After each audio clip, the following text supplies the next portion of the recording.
Hi there. I hope you're doing well in these testing times. I welcome you to Indian Advanced Manufacturing and Engineering Group. Rashmi LG and I, Abjit Bhatt, are the host of this podcast. We are from Manlio Designs. Okay. We hope to see existing leaders inspire new emerging manufacturers from this group. We are launching this podcast to get their insights and secret for your benefit. Hope you will find this valuable and interesting. And let's continue. So today our guest is Ramana CV.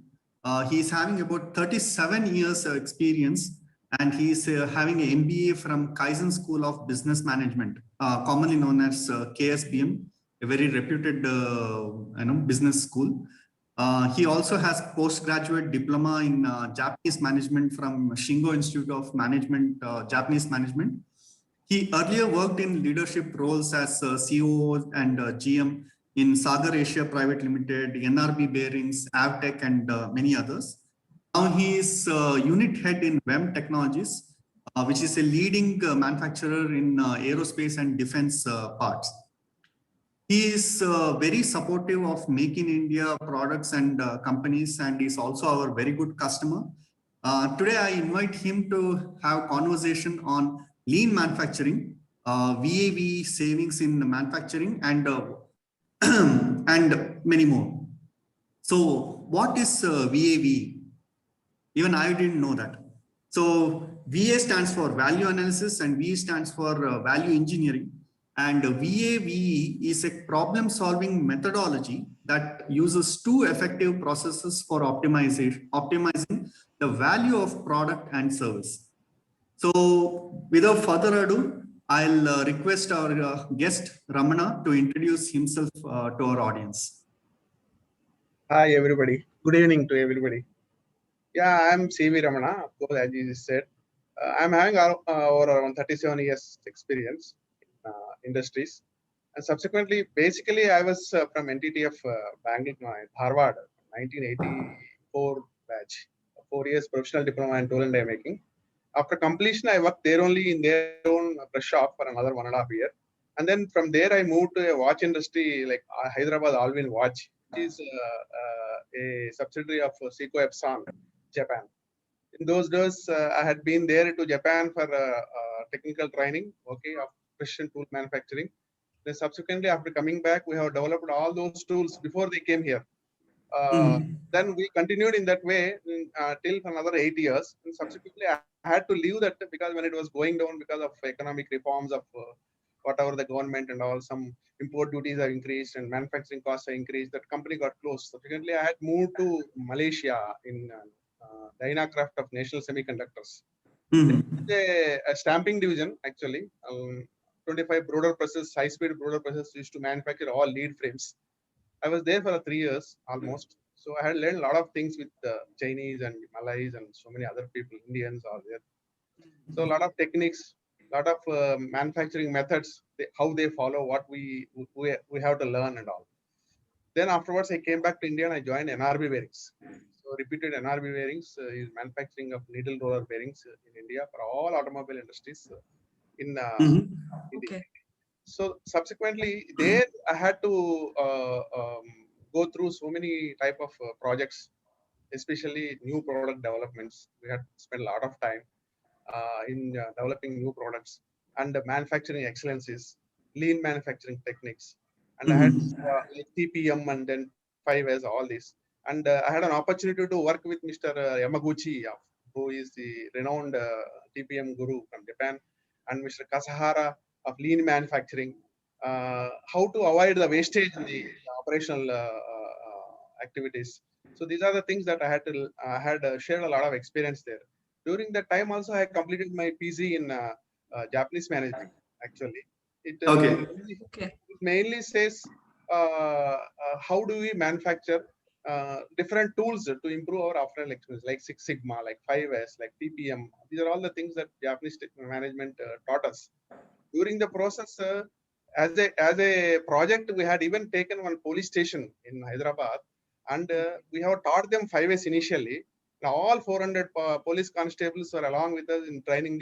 Along with my HR head, we had a training to them, and we taught them how we have to be in 5S. Must be how we have to sort out the things, how we have to systematically arrange, how to keep the things clean. The police stations were like almost they have turned up to a very nice this one, good reciprocal movements of people, how they teach, how they have changed a lot. Subsequently, they have even gone to ISO also with same support, and they have achieved the first police station in India to get ISO certification. Wow. Present, Present DGP Mr. Mahendra Reddy was the commissioner that time. He was having active involvement of all these things. Being a BTech person, he had taken these kind of things. So these were some of the learnings what we have implemented that time itself. So nice. These are all very nice to do in even manufacturing also. With only commitment and top management interest in implementing all this. So after NRB bearings, I had been to some other companies like Sagar Asia, and then presently I'm in Avtech also. I was there. It's a CK Birla group. There we had done a lot of project management activities, and where we have done a lot of VAVE activities. I had learned there, practice there. These are the things very important for any industry to grow day by day. Other than the regular manufacturing methods and other things, how well we can improve our operational excellences with all these things. These are the things that I have learned. And I had a good passion of teaching people. See, I am very well versed in Kannada and Tamil, and then I used to give classes to them in their languages, so that and make them very nice to understand and implement also. Generally, if you teach people in their own language, they'll feel better. I was not only being a Telugu guy, I learned Kannada and Tamil, and I used to give classes to them in their languages. Nice. That kind of these things has given a lot of boost for keeping up in the knowledge and passing the knowledge to people also. So that way, I say that I have something I have learned which I can share to people. Oh, nice, nice. Yeah, I mean, 37 years of experience says a lot. So yeah, we can actually conduct a series of podcasts to, Yeah, of course, it is there. Right from watch manufacturing from Japan, and semiconductor manufacturing from Malaysia. And then CK Birla Group has given some manufacturing of automobile parts and all. It's all good experience all over the 37 years journey. Good. So yeah, I also in the conversations we got to know that you are known for operational excellence. Yeah. Okay. I believe so, but let us see. So can you tell me which factors determine for operational excellence, and what should a company look keenly into? Normally, any company looks for a business. So until ultimately it's a profit. So how well we put inputs and how will you get outputs?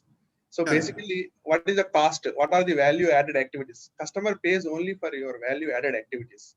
See, all non-value added activities, customer don't pay, because during the manufacturing process, during the manufacturing process, what happens is a lot of negligences, a lot of wastages will cause non-value activities like rejections, reworks, and unnecessary activities. These are all things which increase the cost of the product. Normally, nowadays, what happens is day by day, manufacturing cost is increasing, but customer don't accept to take the increased price. So we need to reduce the we cannot reduce the manpower cost. We cannot reduce the material cost and all operational cost. But but customer expects the product cost to be less. Then how will you make up all this? We have to make up through some kind of savings, just normal savings, how we do at home. Same way we have to do in industries also, to like VAV savings. How in all your process you have to totally value stream map and see where we can reduce without losing the output quality. So that is how we have to see in this process. You have to increase your efficiency through productivity, through all kind of waste reductions. Okay, so just a little bit probing into that this one. See, typically companies, like I see many people having all the 5 S's in the boards, and the walls will be different and shop floor will be different. They're all implementation issues. Implementation issues. Yeah. Correct. What do you think from a owner perspective, from a manager, general manager perspective? Yeah. What do you think should be the focus or should be the starting steps in implementation, so that it doesn't feel that the cultural change in the or the working change doesn't overburden the shop floor people? So what do you think, because you have 37 years of experience, you would have definitely experienced a lot of change resistance. Yes. So what would you feel that it would be right step, first step for them to ensure that the quality and other things are, Yeah. Normally, when you try to implement in this kind of things, generally change will come. Resistance is almost everywhere it is there. So Yeah. what you have to make is three things. One is you should make everybody involved. That is most engagement. Engagement is important. And next one is you have to see that they are all clear and aware of all the things what they are having, and they should feel the ownership of that. If they feel ownership of the process what we are doing, they will be able to do happily. If they feel no lack of ownership, if they are not understood, if they are not engaged, then everything will become burden. So they will pressure to do everything, but these people will not come forward to do anything until unless some force is coming. So these kind of Okay. things will not, until unless you force them, things will not happen. This will no system will run.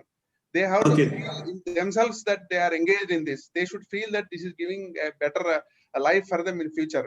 Normally 5S, it is a nice, beautiful thing. It is Japanese, they did it. They are successful, but they were doing it normally. They never called it as 5S or something like that. But our own people have brought all those names, 5S, they gave all numbers, how to do, what to do, they have taught us. It's a normal common sense of a thing. If whatever is not required to you, you should remove it off from your side. That is a sorting out. First yes. The second one is whatever you are having, the limited items, you should have systematically, you have to arrange it and then clean them daily. Whatever is not required for 3-4 days, it is not required for another 1 or 2 days. Whatever is immediately required, you should keep very close by so that you don't waste time for searching.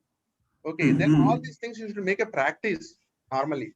Then what happens is, and you should become a habit for you. And then normally you continue to do all these things by habit. So this kind of condition is there for any system will be able to succeed. Otherwise, that's why they say basic thing is every company tries to improve 5S first, so that they will get some discipline. The discipline is most important. Commitment, discipline, all will comes with 5S as a basic one. Then subsequently you can do TPM, Six Sigma, so many other things are there. For all these, you need to have commitment of people and ownership of people, most important, engagement and team working. If all these are there, any management can be able to do it. Otherwise, by pressure, these things will never happen. Yeah. Cool. That's a good takeaway. Also, see, there's so many jargons in shop floor. When you go to the shop floor, they're like 5S is one of them. There are many other jargons. Yeah. So TPM, so many other TPM, Six Sigma, so many other. Yeah. Yeah. Now coming to lean manufacturing. Yeah. Okay. So can you tell us more about lean manufacturing? Yeah. From an Indian context. Yeah. Here, what happens is generally we commit the customer to some price. We'll be able to achieve that. We think that we'll be able to achieve that. Normally, it is not the same. What happens is there are so many waste happens in between the system, in between the total. So what happens is what you expect to get within the price range, you may cross the limit and you will make losses. So when you make a costing of a product, including all the things you have to do, generally when you make a product, you don't consider rejection, you don't consider all unnecessary things in that. There is no customer pays for it. If you say it also that I will lose some of these things. Normally it will material cost, conversion cost, some profits will be only there. Other things are all, other jargons are all not involved in this. So what you have to do is you have to remove the waste from all 5 M's. Material wastage should not be there, manpower wastage should not be there, method wastage should not be there, unnecessary process if you do it will be waste, measurement wastage should not be there, and like this so many things are there. So if you try to avoid the wastage in the entire system, then you will be able to be slim. No, lean is the slim. How the slim people will be very active, and then the system also will be very active without all these jargons. So you should practice. You should maintain what you say, totally free of wastages in every aspect, machinery, manpower, everywhere, so that you will not lose a single one, and you will make profit instead. That will become a good habit, and then what happens? That culture will help us to reduce the product price also. Then you will get more business. Mm-hmm. That's how lean max is very important. Okay, so now coming to a shop floor, general, let's say he has some 5, 6, machines, BMC, CNC, whatever machines are there.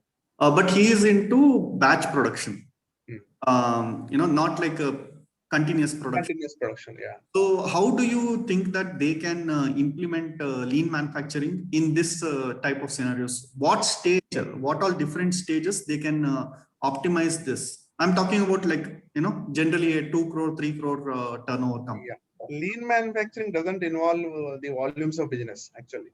Lean manufacturing is, you have to do value stream of your entire process, right from the customer order to customer delivery, to delivery to customer. Total process you have to map it. How much time it is taking to pick up a delivery, how much time it is taking to procure material, how much time it is taking to mission these products, product wise, how much time it is taking, what are the bottlenecks. If you see all the things, their volumes doesn't matter. See, you make a product costing based on batch production only, and then customer also will agree based on that only. So if you consider the total value stream mapping and analyze where you have to improve and concentrate those areas with all these tools of 5S, TPM, whatever, Six Sigma or SMED, there are all the different type of tools are available to attack in every area to minimize the wastage. So if you do like that, definitely even small company can do it. It's a small company, it is very easy for them. It's a to do it. A small comparing the big companies. So mass production only is not the things. Where mass production any loss is happening, it will happen continuously. They'll not be, by the time they realize it will be loss will be huge. Whereas the small batch production, small batch only goes immediately realizes it can stop. The losses will be less. That's correct. Yeah. So which do you think is the starting good point for them? Like, should they get a book or should they get a consultant available locally? No, consultants may not work out in my opinion, because management force the consultant. Until unless the knowledge is there, any person, employee himself, themselves, they can do it. They can take a guidance from consultant, but consultants cannot come inside and do all these kind of things.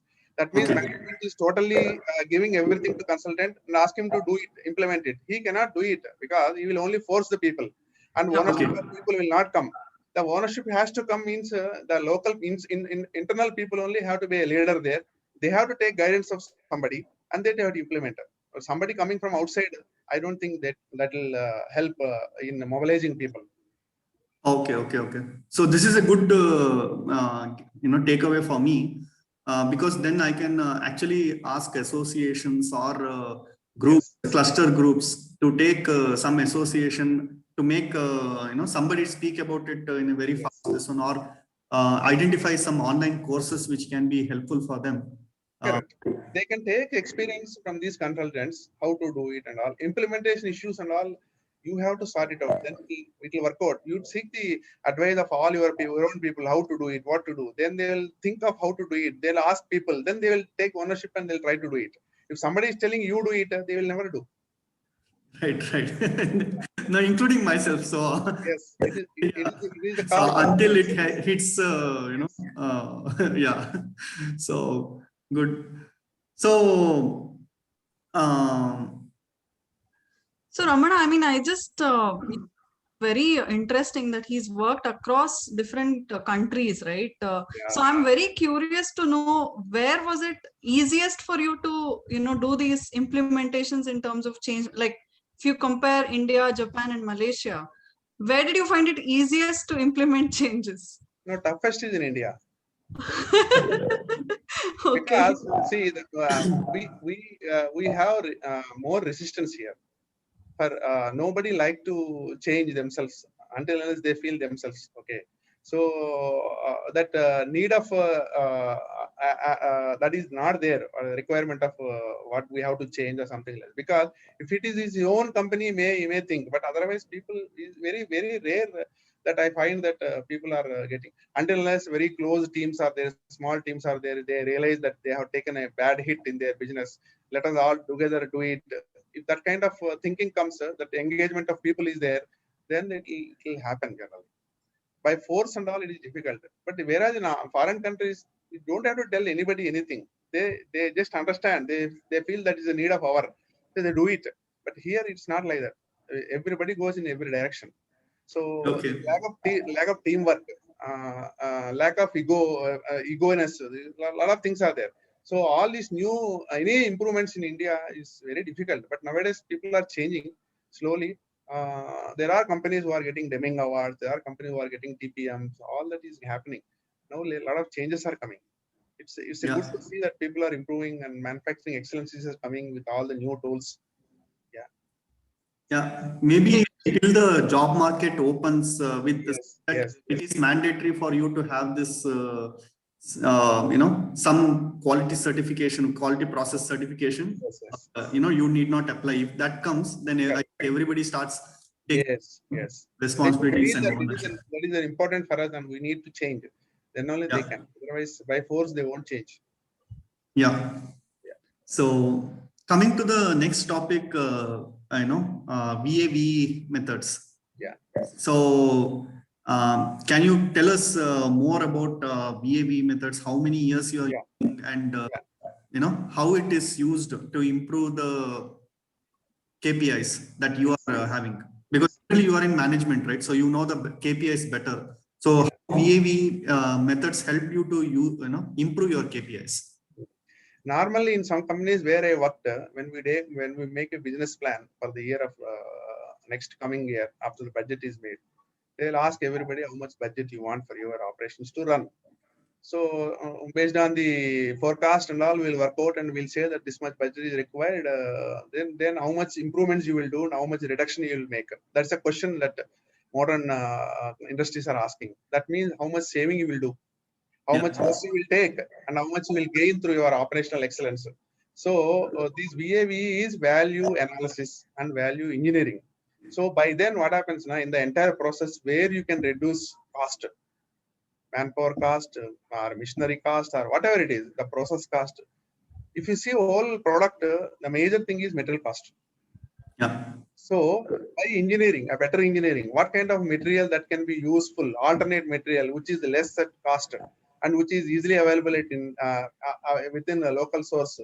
See, integration of material, how we can do. See, need not bring everything from abroad. Everything is capable of doing here in internally only. So how do you reduce the material cost? That's a major chunk of any product cost is a material cost. So how do you reduce it? Alternate suppliers, alternate vendors, alternate materials, alternate design. These are things. Next, conversion. In conversion also, there are so many methods of executing the components are there. How well we can do it? Nowadays, even we are getting printing also. 3D printing also are coming. Do you require to go with so much manufacturing cost in new developments? Why can't we do it 3D printing and do? These are all coming up things.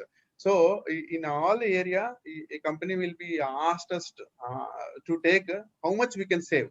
10% of my business plan, I will be able to save and get the money. So saving is earning only. So much we are earning. So that is how the VA is important. So you have to see the whole thing and you have to generate ideas how well we can reduce the cost, where you can reduce the cost, what is the methodology to do it. So is that reduction of cost is improving the quality or decreasing the quality? That also, without affecting the output of quality, we have to improve the reduce the cost of the product. That way it will be executed. VAV is very nice and many companies like CK Villas and all are regularly doing this. Okay. So can VAV method be used in small companies? Of course, why not? Small companies are the best thing to start actually. They can see the savings literally. Okay, in hundreds, thousands, in lakhs and crores, they can see easily. That's how it is understandable to all the people. Yes, we can save so much amount. At the end, we can say so much I have saved for my. Can you tell us? Can you tell us in the benefit? For example, when we are quoting a product, it is some cost. The customer is insisting that I will give it to you only, but your cost is high. How do you reduce?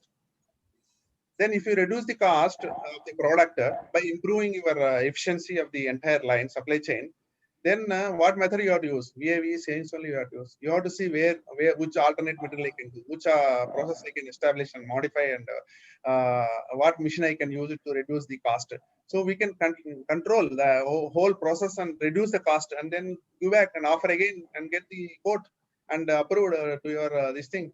This is how we can do VAV saving also for reduction of your product cost. Okay, let me take an example. Okay, we have this like a typical job shop owner. Okay, he is just an intermediate one process owner of that particular thing. Okay. So batch production, typical this one. Okay. So in his case, let's say he is boring, automobile. Okay, maybe cylinder head or something like that. Cylinder head.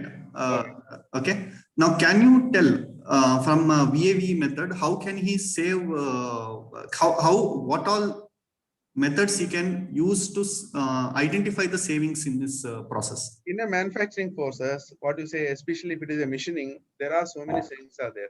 You can reduce the setting time, like SMED, single minute of exchange of dies, and you can reduce cycle times by, and you can reduce the program path, run path of the machine if it is a CNC machine. So you can use a better tooling. Okay.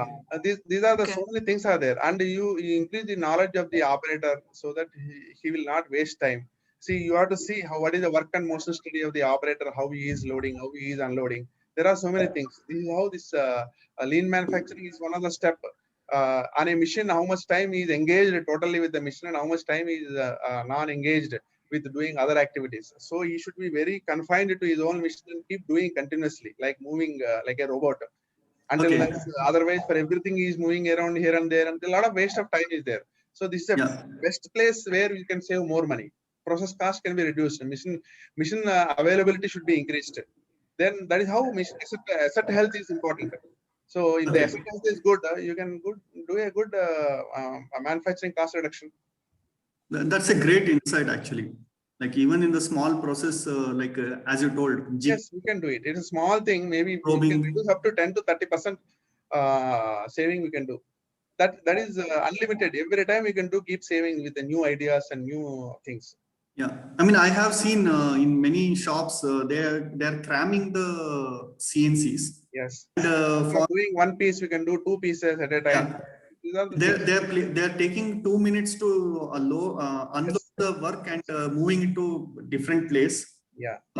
So yeah, I mean that two minutes, if you consider in volume, I think this is not there now. In 60s only, all these automobile companies in Japan, like Toyota and all, they are doing all this. See, in a minute, everything will be done. Single minutes below 9 minutes. Single minute of exchange of die. The entire setup will change in 1 minute, less than a minute. So they will keep doing operationally. The spindle runtime is important. How much time it is running the spindle. The other all activities, setups, GitHubs, and say measurings and all these are NVA activities. Value added activity is only spindle running time. Remaining non-value added activities for that customer will not pay. If I take for measuring 2 days, he will not accept. He will not give. That's how it is. Yeah. Great. So, can you just tell me? I mean, this is not VAV or lean manufacturing. Okay. So some unique tech or process failure that you have encountered in the last 37 years, which has bugged you the most or given you the most lesson, and how did you recover from that failure? See, we were exporting some bearings to Germany. Okay, so we were getting rust problem. That was a big problem. For that, I had to even visit to Germany also, and we had to go through the entire process. What is the head? Why they are going all this? So we had to do a lot of studies. In a week's time, we could found what is the problem. The packaging problem. Then in sea shipment, it is happening. In air shipment, it is not happening. These are all the things that we have uncovered and we have sorted out. These are all things possible to do it, provided you go in deep into the process. Okay, great. So That is my time. Rashmi, you want to take the next rapid fire? Yeah, we can do that. So this is just to make the podcast a little more fun and also to know some things about you in a lighter sense, Ramana. Yeah. Okay. So I have about standard thing is we have 5 questions, but I'm going to be a bit greedy here. Given your Japanese, context, I have suddenly made up a couple of more questions on the go. Okay. So yeah, my first question to you is, who is your favorite sports personality? I mean, if you could become that personality, who would it be? It's Maradona. He's a football player. Okay. Okay. Okay, great. He used to be my favorite, when I used to follow football. Yeah. Nice. So on the social media platforms, if you have to name a favorite among Facebook, Twitter, Insta, LinkedIn, which would be your pick?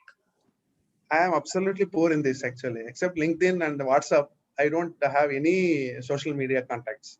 Okay. Okay. I don't even spend more time on mobiles. Okay. I'm very poor in that. I regret for that. Okay. Okay. So a little bit of imaginary kind of a question this is. So if you could bring back one person back to life in a history sense, which person will you choose? Oh, it's very difficult to say. It's a personal, personally or okay. I can't say immediately. Like, Okay. Okay. Okay. I can't say anything in this. Maybe professional. Professional. Personally, So who is many are the there. yeah. So many are there. If I say one name, another person may get annoyed. Okay. Okay. So if you have to describe yourself in, let's say, just one word, which word best describes you? I feel that I am little knowledgeable. That's all. Maybe. Okay. Yeah. Okay. Yeah, you are. And yeah. So if you had the opportunity to write a autobiography, what would be the title of the book?